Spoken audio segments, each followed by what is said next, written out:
Novices must pay attention to those points when buying a pellet machine.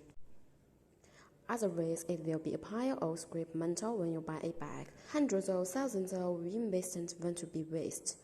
The quality of pellet machine has a lot to do with our materials. The simpler our style, the better to choose.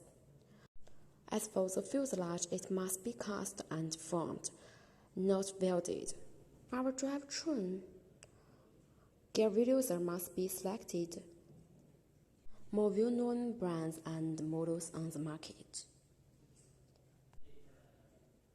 including our motors. So to speak, the whole operation of our pellet machine will be more state production will be higher than the price.